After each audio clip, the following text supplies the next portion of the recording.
Welcome back everybody, I hope you're having a great day today. Nez is sitting right next to me, but she won't sit in the basket. She's so cute. In today's episode, we've got 12 Am I the A-hole stories that are definitely going to be interesting. A couple of these are definitely ridiculous. And story number 1. Am I the a-hole for locking my roommate's cat out of my room at night? I'm 20 and I share a place in Melbourne with 2 roommates. One of them has a cat named Noodle. Aw, little Noodle. He's very sweet during the day, but at night he becomes a menace. Noodle has decided that my room is actually his room. He knows how to push the door open, and at 3 in the morning he sprints inside and jumps on my chest. He knocks my water over, he yells for food even though he's already eaten. I wake up terrified every time. Oh yeah, I know the feeling. I'm in uni and I also work mornings. I need sleep. I asked my roommate to keep him out of my room at nighttime. She laughed and said that I should feel honoured that he picked me. No, definitely not. So I started locking my door before I sleep. Now Noodle sits outside my door and screams like he's being tortured. My roommate got angry and said that I was being cruel to him. She insisted that if I cared about animals, I'd let him sleep where he wants. I told her that Noodle is her pet and her responsibility, yeah. She said that it's my fault for giving him attention in the first place. So I petted the cat that lives with me, and now it's apparently my punishment to never have proper sleep again. Yeah, that's so wild. Last night she said the crying caused him stress and changing his behaviour. I told her the only real behaviour problem is that she refuses to train him. Now she's given me the silent treatment and telling our friends that I hate animals. The audacity. I do not hate Noodle. I just don't want to be body slammed by a 10-kilogram fur missile at 3 in the morning. Am I the a-hole? No, definitely not. And the audacity for her to tell friends that you hate animals. Like, how dare she? So, because I don't want to get woken up at 3 in the morning from your cat, that suddenly means that I'm cruel and I hate animals? The audacity to even say that. The top comment says, not the a-hole. You're entitled to a good night's sleep. Not trying to be rude, but let this be a lesson for you. While the cat is hers, securing your room is your job. This is something that should have been nipped in the bud the first night that he did that. Don't let your roommate manipulate you. Not wanting animals in your room while you're trying to sleep doesn't mean that you hate cats or you're being mean to her cat. She's an a-hole for not handling this sooner and for making it seem like you're in the wrong. Yeah, the fact that she's not like, oh yeah, okay, I completely understand. But she's like, no, it's your fault and you hate animals. Oh my god. That's such an unbelievable leap. OP wants to sleep, so that somehow means that OP's cruel and hates animals. Wow. The second top comment says, definitely not the a-hole. It's her pet and she should not be so entitled. What's surprising is that she allows the cat to sit there and cry while accusing you of hating animals. I'm interested to know the perspective of your other roommate. The comment under that one says, not the a-hole. I keep my bedroom door shut at night because I have cats and I need my sleep. They protest at first, but they give up after they get used to it. If the cat's so stressed this causes it to get sick, the owner needs to deal with it. If the cat behaves during the day but becomes a menace at nighttime, that means it doesn't get enough activation during the day and all that unspent energy is released at nighttime. More play during the day or a playmate, another cat, does help. Giving a roommate the silent treatment does not. Okay, post number 2 that we're going to read. Would I be the a-hole if I started locking our bedroom door in the mornings? My husband and I are on different sleep schedules. He tends to go to bed around midnight or 1 a.m. and wake up around 7 a.m. I don't get to bed until 4 or 5, sometimes 6 a.m. and I tend to sleep until around noon. I'm aware that my sleep schedule's horrible, but until I can get it fixed, this is what I'm living with. The issue is that my husband will routinely come into the bedroom and talk to me while I'm still trying to sleep. It's never anything important and definitely nothing time sensitive that couldn't wait until I was awake. He comes back into the room every 20 or 30 minutes, sometimes to make some random comment, sometimes to ask me a random question. Sometimes he'll walk in and just stand in the doorway staring at me. Yeah, that's unsettling. I've told him before that this feels like a passive-aggressive attempt to annoy me into getting up. Yeah. And that it results in me already being irritated before I even get up for the day. His response was that that's not how he means it, so it's fine. This morning he sent our Roomba into the bedroom when I was still sleeping, and the thing roared and banged around in there for an hour. Wow, inconsiderate. Oh my god. Let me unleash the Roomba while you're trying to sleep. Oh my. Would I be the a-hole if I started locking the bedroom door after my husband gets up so I can finish sleeping? I don't think that's going to stop him, OP. By the sounds of it, he'll just knock on the door until you wake up. He's not going to suddenly be considerate because you shut the door. There's a second bathroom that he can use. It's the one that he primarily uses anyway, so I wouldn't be cutting him off from the only bathroom or anything. This way I can finish my sleeping without becoming irritated at him first thing in the morning. And he can stop wandering in for no reason. I don't know if it's just an ingrained habit at this point, or if he really is trying to annoy me into getting up, but he hasn't stopped despite me asking him to. Yeah, well I feel like there's your answer, OP.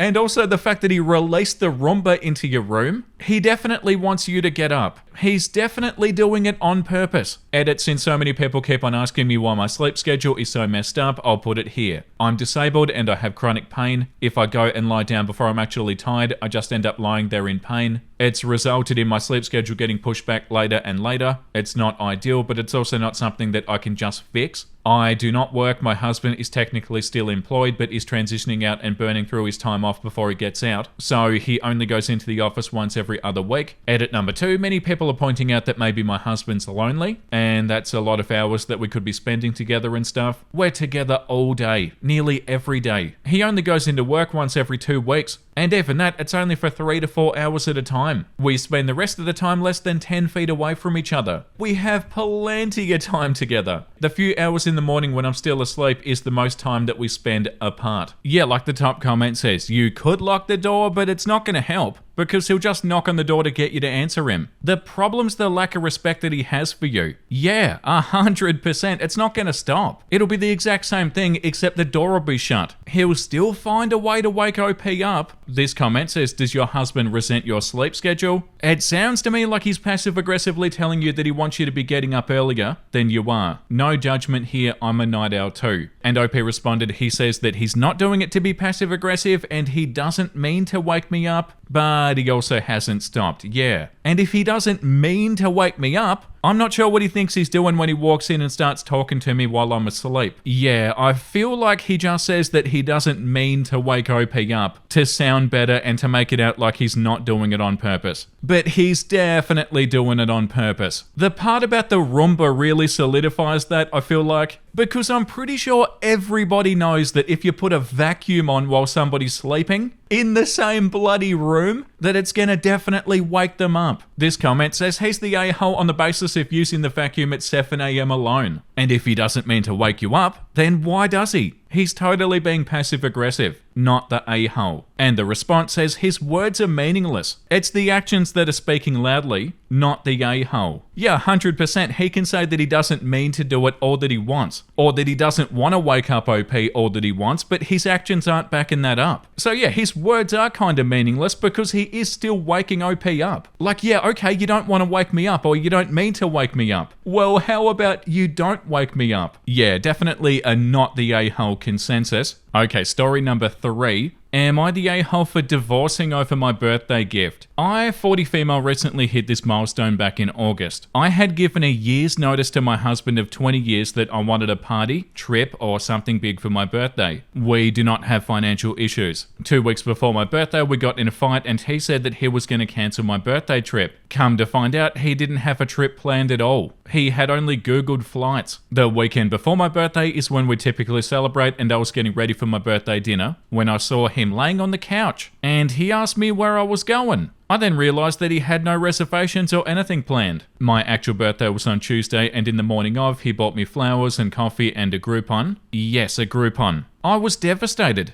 He defends his actions and said that he had the whole day planned, including lunch with my kids that day, but I'd already scheduled my own massage, and he said that he wanted going to take me out to dinner solo, but that's not how I wanted to celebrate. I called my friends and they took me out for drinks instead. I told him that buying a Groupon for your wife of 20 years on her 40th birthday is insulting, and I want a divorce. With tears in his eyes, he said, let me make it up to you. A week later was our anniversary. No card, no dinner, no gift. I cry and I tell him that it's really important that he makes this up. It's not so much about the gift, but it's about the effort. He won't even take me on an actual date night. I've completely pulled back from the marriage and I'm putting zero effort in, but I am ready to divorce after 20 years of marriage over this. Is it petty to divorce him over this? Am I the a-hole? No, because it doesn't sound like you're divorcing him because of this. It's not like this was a one-time event. Like, obviously, he wasn't like an amazing partner and then all of a sudden he disappoints you like once and now you're divorcing him. It would have been so many things over the years. Yeah, the top comment, you aren't divorcing him over this. This is the last straw in a string of disappointments in your 20-year marriage. Yeah, definitely. The second top comment says, I've been married for 20 years. Yesterday, my husband told me, I've already ordered your new book. I hadn't asked for it and I didn't even know that one of my favorite authors had released a book. He saw it and did it just like that. You don't get divorced over a trivial thing. You get divorced over a lifetime of disappointments. Yeah, for sure. Yeah, it's a repeated lack of effort. It's not like a one-time thing. This comment says, I've completely pulled back from the marriage and I'm putting zero effort in. If you're both putting no effort in, then yeah, why are you still together? And OP said, I'm pulling back to see if he would step up. I usually plan all the date nights and every birthday party, every family trip. I stopped to see if he would be willing to do it for me, and the answer's no. I'm very capable of planning my own trip or party, and I'm the breadwinner and I am financially successful, so I can buy myself what I want. I just wanted to see the effort from him. He thinks I'm being petty since I'm capable of doing it for myself. He thinks you're being petty because you're capable of doing it for yourself. Right, okay, yeah, but that's not the point. The fact that OP can do it for themselves, that's not the point. The response says if your husband hasn't stepped up already, he isn't going to. It's the effort that matters and your husband doesn't care enough about you to make that happen. Yeah, definitely a not the a-hole consensus. Story number 4. Am I the a-hole for not wanting my husband's family to stay with us for the holidays? We have a 1-bedroom apartment with a 7-month-old. Space is already so limited. Hold on a second. Am I the a-hole for not wanting my husband's family to stay with us for the holidays? You've got a 1-bedroom apartment with a 7-month-old. This is not the a-hole already. I feel like we don't even need to read this. There's not enough room. My husband's sister and her family are flying across the country to spend Christmas with us for 11 days. They insisted they stay with us instead of getting a hotel. Of course, my husband agrees to this without even talking to me. No. When he does ask me about it, I explain how it's going to be crowded. The noise has to be kept to a minimum because of the baby. My son already has trouble sleeping, so who knows how it's going to be by next month. Also, hold on a second. They insisted that they stay with us instead of getting a hotel. So like what? They called you up and they were like, okay, we're going to stay with you. We insist that we're going to be staying with you. They weren't like, hey, would we be able to stay with you? They're insisting that they stay with you, which is already rude. And then the husband says yes without even asking OP. Oh, this is so annoying. Husband is working some days while they're here, so he insists that they use my car to go and do stuff while I'm home with the kid. The problem I have the most is when I speak up, he immediately says that I'm against his family, even though he's always talking crap against mine. My family hasn't been over to see my son yet because they know it's going to take hotel and car rental fees, and they don't insist on uprooting my entire routine for 11 days. Yeah, my mum can get me discounts because she works at a hotel, but that's still not good enough for them. I just think it's rude to insist on sleeping on an air mattress that will take up half of our living room. My son won't have a safe place to stay. I'll have to lock myself away to pump every 3 to 4 hours, and our routines are going to be shattered. Yeah, so not only do you have an in-law problem, but you mainly have a husband problem. I have a feeling that their kid's going to be loud and wake the baby. My husband said, don't get mad if sister's kid breaks things. Wow, the audacity. He's 5. I'm going to be mad. I'm made to feel like the a-hole because I have an opinion. The more I think about it, the angrier I get. Yeah, the more I think about it, the angrier I get. Am I the a-hole? No.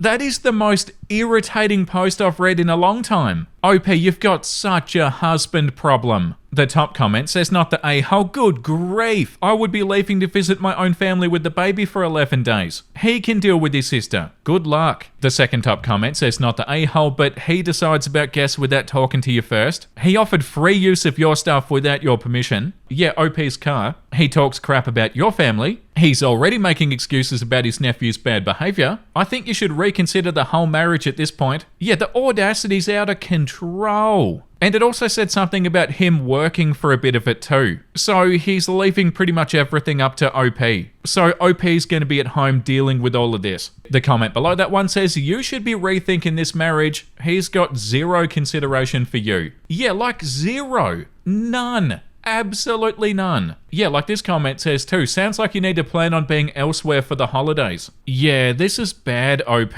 The lack of consideration is astonishing. Like, it's almost unbelievable. Yeah, not the a-hole to you, OP, and all the best. Okay, story number 5. Am I the a-hole for telling friends and family that I'm broke when they need money? I, 50 male, had several instances in my 20s where friends and family members borrowed money from me. They either never paid it back, or I had to really pressure them for the money. Problem is, everybody knew that I make decent money, and also knew that I was a habitual saver. So when they got hard up, they'd come to me like an ATM machine. They'd be like, come on man, I know you got the money. Then I'd get the hard luck sob story followed by, I'll pay you back when I get. So I opened a new bank account. I only put $20 in savings, the minimum required by the bank. Then I'd put enough in the checking for bills and groceries, and I'd spend it that day so that account only had a few bucks left. When folks would hit me up for money, I'd be like, sorry, I'd like to help you out, but money's tight right now. They'd call bullshit, and I'd log into that account and I'd show them. They'd go away all dejected. After a few years of this, people started asking where my money went. Obviously, I'm not going to tell them the truth. Savings, high yield savings account, and investments. So I'd say beer, or strip club, or casino. And not only did they believe me, because that's what they did, but by the 2010s, they were lecturing me about not wasting my money. Anyway, in the 2010s, I got married and I filled my wife in on the situation. She thought it was funny. Anyway, my sister came over for Halloween and made some comment about how glad she was that I'd learned to be more responsible with money. My wife started laughing and spilt the beans. Oh. My sister confronted me and I confirmed it was true. Then I told her that I wasn't 20 anymore, and if she hit me up for money, the answer was no. She told the rest of the family, and some think it's hilarious, but others think that I'm a tight-wadded a**hole. Some have asked me how much I have, and I tell them none of your business. So, am I the a-hole? I definitely understand that OP's wife would have found it super funny, but she still shouldn't have told the sister. The top comment says not the a-hole, but your sister is for telling everybody. And OP responded, she's a yapper. And the response says, your wife is the yapper. The second top comment says, now OP also knows not to tell his wife family secrets. This comment says not the a-hole, and you've learnt a valuable lesson to tell your family and friends to mind your own business. Personally, I dropped people that were always hitting me up for money. And OP said, I did drop the friends and I avoided the moocher family members too. Yeah, very much a not the a-hole consensus. Jin, will you stay in the basket, please? No.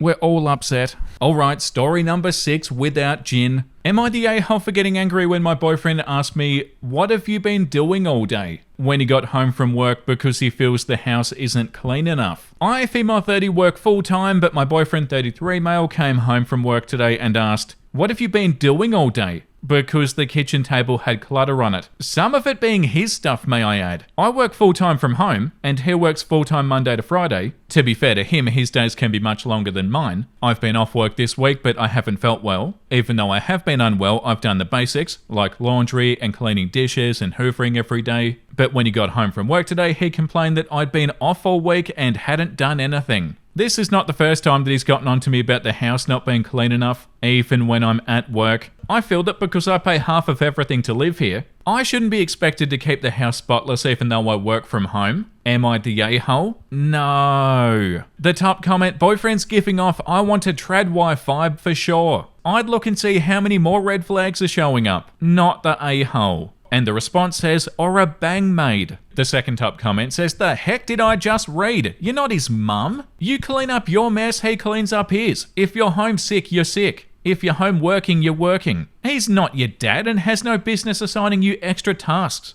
Does he do extra tidying when he's homesick? And the response says, I've got a feeling when he's homesick, he generates and expects more work from her. The comment below that says, you both work full time. You each pay 50% of the bills. You can start doing 50% of the cleaning. Not the a-hole. And this comment says, I hate that people think that because somebody works from home, that automatically means they suddenly have the time to clean the house too. Yeah. Work from home work is still work. I get that each job varies with how much you're actively working, but still. If you were dead cleaning the kitchen and your supervisor needed you, and you weren't there to respond, you'd be cooked. Not the a-hole, he's perfectly capable of cleaning too, regardless of if he has to go to a work location. What have you been doing all day? That line alone is so irritating. And OP's been off work for the week unwell, but still does the laundry and dishes and vacuuming every day. And when he comes home, the first thing he does is go, what have you been doing all day? Because there's some clutter some of his clutter as well on the kitchen table. Bro, the audacity. Very not the a-hole to you, OP.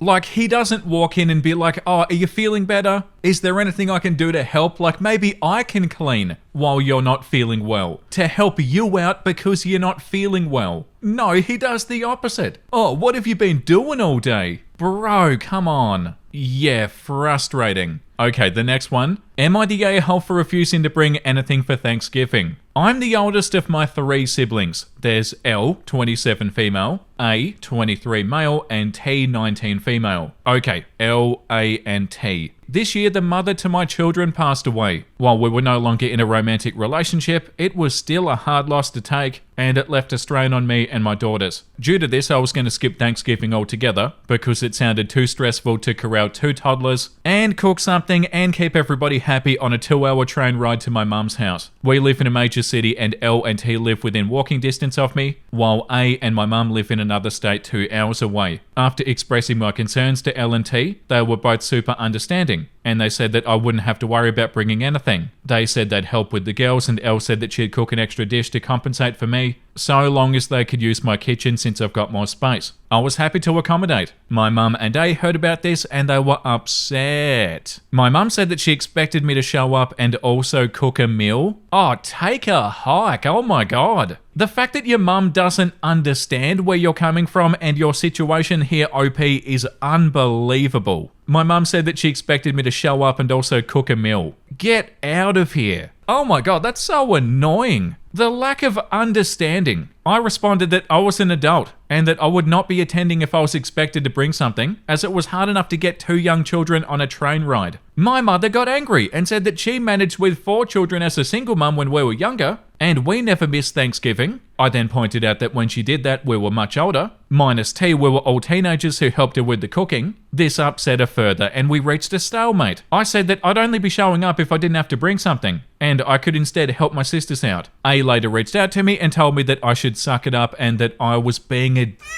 Oh, what? While I don't think I'm in the wrong, I do feel bad and wonder if I'm being an a-hole. No, you're not. Edit, I wanted to give an update. Me and my sisters met up and talked. I found out that T was getting the same flack from my mum because she wanted to come to Thanksgiving later due to stuff with college. After discussing, we called her and we stated that none of us would be showing up if more accommodations couldn't be made for our individual circumstances, and she reluctantly agreed. The top comment says, I'd stay home with the children and I'd cook for them. Start your own tradition in your own home. Yeah, and like this comment says, it sounded too stressful to corral 2 toddlers, cook something, and keep everybody happy on a 2-hour train ride to my mum's house. I'm overwhelmed just reading this, not the a-hole. Yeah, and the fact that OP's mum didn't show any understanding. The second top comment says, not the a-hole, I'm sorry for your loss. If your family can't offer you compassion at this time, they don't deserve your company. You're already going to take a train ride with 2 toddlers. You certainly don't need to add a guilt trip to your itinerary. Yeah, 100%. This comment says, not the a-hole. Dealing with kids who just went through the loss of a parent is so hard. Apparently your mum's one of those, if I suffered, you can suffer too people. It's 1 meal, who cares? Toddlers definitely don't care. I'm sorry that you're all going through this. Yeah, that's right. And the mum or family members making stuff like this hard and making it super guilt trippy and stuff completely strips away like the whole meaning of the holiday. And it turns the whole situation into something stressful that you end up resenting. Yeah, not the a-hole to you, OP.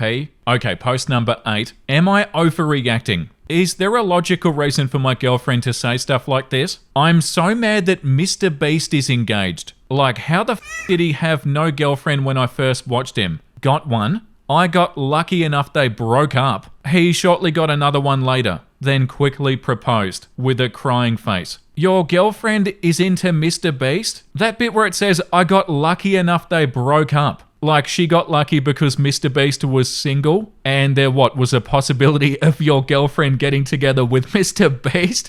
What is this crap? This is so bizarre. I, 24, and my girlfriend, 23, will go from some of the sweetest convos to her saying stuff like this out of the blue. I'm sure I'm not the only person that has dealt with something like this, but I'm honestly trying to get an answer from both sides. Have you done this before and why? And if it's happened to you, how did you go about the issue? It feels disrespectful to hear it from somebody that states they want to be married to me one day, Her reasoning is that it's somebody famous and there's nothing to worry about. But I don't see that as a reason to be able to tell my partner that I wished I could be with somebody else. The top comment says, "This is so odd. I've never heard of any girl being into Mr. Beast." Yeah, and this comment, "I got lucky enough they broke up." Laughing my ass off. What? Yeah, I know a lot of people have like celebrity crushes and stuff. I've never had one. But yeah, some people are comfortable with it. Some people are not comfortable with it. OP obviously isn't. But then also on top of it, why Mr. Beast? Yeah, I didn't expect to read this today. I got lucky enough that they broke up. And also, what's the infatuation about? Is it an attraction to him? Is it about money? Is it because he's famous? Yeah, that's pretty bizarre. I'm so mad that Mr. Beast is engaged. I got lucky enough they broke up. He shortly got another one later,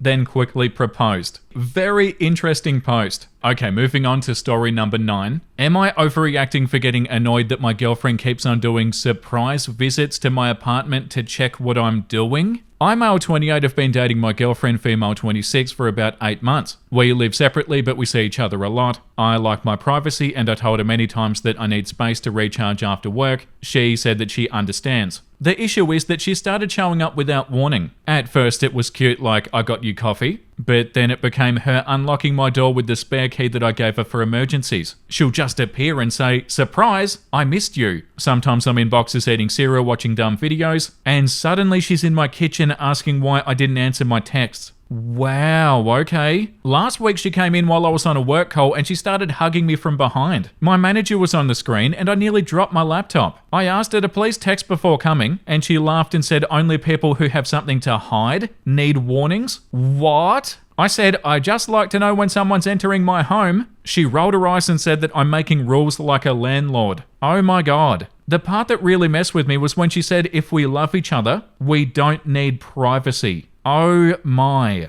She'll be under your bed the next time you go to bed. Yesterday she tried to come over again and I didn't open the door. I texted that I was tired and I wanted a quiet night. She later sent a long message that I overreacted and that she just wants to be close to me. I feel guilty but also kind of invaded. Am I overreacting for getting upset that she keeps on showing up to my apartment without warning and wanting some privacy? No, you're not overreacting. The top comment says, "Time to take that key back. You're entitled to privacy." Yeah, and like this comment says, she seems like the kind of partner who's going to remove the bathroom door because she's worried about what you might be doing in there. Yeah. The comment below that says not overreacting and wow, take that key back and maybe reevaluate this relationship. She's overstepping and also dismissive of your requests and your boundaries. Very dismissive of them. Walking all over them. And also the bit where she said only people who have something to hide need warnings. This comment says you're not overreacting, everybody's entitled to their privacy and alone time. Not only does she not respect your wishes to have time to wind down, she also refuses to send a text before showing up. It seems like she's trying to catch you doing something. Yeah, 100%. She's definitely trying to catch OP doing something.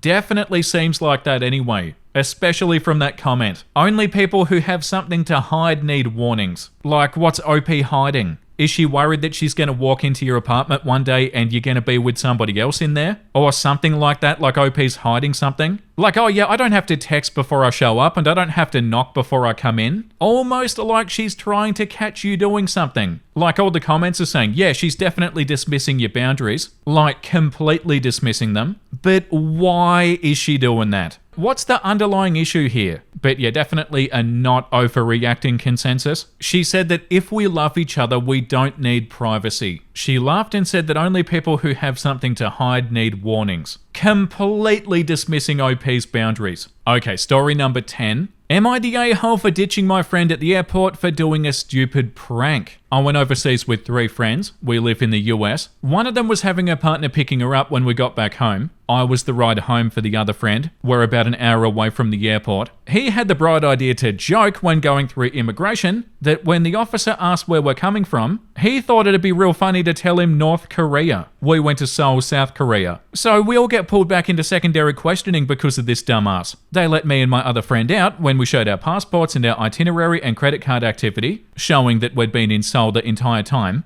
Then they let us go. But they kept the moron back for about 2 to 3 hours before letting him go. I just went straight home and I refused to wait for him. It was late, so he had to get a hotel by the airport and then rent a car to get back home. He said that I should have waited for him. I said, play stupid games and win stupid prizes. You're lucky you didn't go to prison or have your passport revoked. Am I the a-hole? No, not the a-hole. The top comment says, for me, the top 2 situations for not ever pulling a prank would be, number 1, at the airport. Number 2, when being held at gunpoint. In that order, you're not the a-hole. This comment says, what an utterly imbecile thing to do. You did exactly right. He already got you pulled into secondary and wasted your time with his immature stupidity. Then he expects you to hang around for another 3 hours? He's lucky that his moronic ass wasn't sat in a jail cell all night. Yeah, not the a-hole, OP. Story number 11. Am I the a-hole for intentionally scaring my neighbour's kids? My 29 female bedroom window faces the front yard. During the day, I have the blinds half open, enough to let in some light and sunshine for my cats. From the street and even the front yard, it's not possible to see clearly into my bedroom. Because of this, I do often walk through my bedroom in my underwear or just partly dressed to get to the bathroom. I don't risk walking around naked though. Recently, my neighbour's twin kids, both male and I'm guessing around 7 years old, have started looking in my bedroom window. I don't mean just standing by the window in my yard. I'm talking faces and hands completely pressed up against the window looking in. What? I assume this started with them looking at my cats, but now I think they consider it some type of game with me. If they see me, they run back home laughing. I've caught them outside on a number of occasions and I've asked them directly not to do this, but again, they just run away laughing like it's a game. I've also spoken to their parents multiple times and they refuse to do anything about it. The response I got was, they're just kids being kids. And if you don't want somebody looking in your window, just keep it closed. Oh my God, what crap parenting. This is such a good situation to teach your kids a lesson. To teach your kids not to do stuff like this. Going, oh, they're just kids being kids. Or even worse, putting the blame onto OP. If you don't want somebody looking in your window, just keep it closed. This is not OP's fault. Why should OP have to keep the windows closed? Oh my God, that's so irritating. Teach your kids not to do this. I think that teaching your kids that it's okay to go onto somebody's property and peek in their window is kind of f***ed up. Yeah. I know they're only young, but I still feel like my privacy is being invaded. Yeah, for sure. You explain to them why you shouldn't do that. Not put the blame onto OP. This has been going on almost daily for months now. Until last week, I walked into my bedroom and I heard the kids playing outside. Then I spotted the terrifying demon-like mask that my boyfriend wore to a Halloween party the night before. So I got an idea. I stood next to my window wearing the mask for almost 20 minutes. Finally, I heard the footsteps approaching and I waited until both kids had their noses pressed up against the window. At that moment, I jumped out, mask right at their eye level, and I let out the deepest and loudest roar that I possibly could. In all the years living next to these neighbours, I've never heard them scream as loud as they did when they saw me. They ran home screaming and crying, and just minutes later their mother was at my door, calling me a monster for scaring her children. Get out of here. I simply told her that I do what I want in my own house, and if her kids don't want to see that, they should stay away from my window. Yeah. It's been a week now, and I'm glad to say the kids have not stepped a foot on my front lawn. Not sure if it's because they're traumatized, or the parents have just told them not to do it anymore. Either way, I'm happy. I felt justified at the time, but everybody I've told has said that I took it too far for such young children. So, I don't know, am I the a-hole? The top comment says not the a-hole, they're lucky they didn't get a call from the police instead of just getting scared by a mask. The mother though is the a-hole. Yeah, she should be teaching her kids better and not to look into random neighbours' bedroom windows. The nerve, keep your windows closed? The absolute goal, yeah. What would her excuse be if her kids had caught you and your boyfriend together through those windows? Oh, you shouldn't be having sex where kids can see it? Yeah, the mum would have said that. Frankly, you should have done it sooner. And anybody who disagrees clearly has never had their privacy encroached on, children or not. Edit to add, also I justify my reply as a parent myself. So no, I don't think you took it too far. Yeah, it's a what did you expect sort of situation. OP talked to the parents about it, the parents didn't do anything about it. What does their mum really expect? And yeah, like that comment said, the absolute goal to put the blame onto OP. This comment says, it's okay to say kids are just being kids when they do it the first time, because they don't know any better. Which means as a parent, you need to take the opportunity to educate them on why they shouldn't peep into other people's windows. Yeah. The point of that phrase is that kids are still learning, which means you need to teach them, not just ignore the problem because they're kids. Yeah, 1,000,000%. Yeah, that's so frustrating. Okay, the last one for today. Am I the a-hole for asking him to not slam the weights? Me, male 33, and my wife go to our apartment gym together pretty regularly. We usually use one side of the cable machine with a bench, and we're totally fine if somebody else uses the other side. The other morning, this guy started using the empty side. He had AirPods in, probably with noise cancelling on. After every set, he would just let go of the cable, letting the weight slam down super loud and the handles fly up. It was really loud. If I were across the gym, maybe I could have ignored it, but he was right next to me. After about 5 more sets, I finally said, "Excuse me, can you not slam the weight?" I actually meant to say something more polite, like, "Hey, do you mind setting the weight down more gently?" But it came out a bit harsher than intended. He had mixed emotion on his face, finished one more quiet set, and then left the gym. Now I'm wondering if I was being an a-hole. No, definitely not. He was almost done anyway, but maybe I came off too direct and made him uncomfortable. No, you're not the a-hole. He's regular, so we'll probably see each other again, and I don't want things to be awkward. Am I the a-hole for asking him not to slam the weights? No. This comment says not the a-hole, it's known practice to not slam the weights. Some noise when you lower the weights, yeah, that's acceptable. The plates are metal. But slamming them is a big no-no. And the response, exactly, who the just lets go? Yeah, that's unbelievable. You're holding the weight, you're holding all the tension, and then you just let it go. And the handle goes flying up and the weights slam onto the ground. You don't do stuff like that even if you're alone. But you especially don't do that if there's not only somebody else in there with you, but on top of that, somebody on the other side of the machine. This comment says not the a-hole, just letting go of the handle can damage the equipment, it can break the weight plates, it can derail the cables off the pulleys. Yeah, like that's just common sense, isn't it? This comment says not the a-hole, not dropping or slamming weights is gym etiquette 101. It's bad for the equipment, bad for the floor, and it's a safety hazard. Not to mention disturbing others, which being started in the middle of a high-intensity rep is not a good thing. Yeah, and it's also a cable machine. You especially don't let go of one of those. Yeah, definitely a not the a-hole consensus and time to read something wholesome. When that wave of sadness ends and I realise I have a package out for delivery. Oh, that's so relatable. Yeah, I've got a package coming. Why is getting a package in the mail so fun? There's something so awesome about it. That's so funny, and yeah, I can definitely relate to this. Thank you for watching today's episode, everybody. I hope you had a great time, and if you did, make sure you subscribe if you want to. And the comment of the day today goes to Jackie's Chickens. The empty cat bed is foreshadowing. Even they know that it's going to be a bad one. Yeah, for sure. They know the episode's going to be so horrifying that they don't even get in the basket at all. They're like, yeah, I'm going to sit this one out. That is so funny, Jackie's Chickens, and I do feel like that's true. Thank you for the comment and thank you for the support. Okay, I'm out of here. Make sure you look after yourself, everybody, and make sure you have a beautiful, amazing rest of your day, and I'll see you in the next episode. Bye!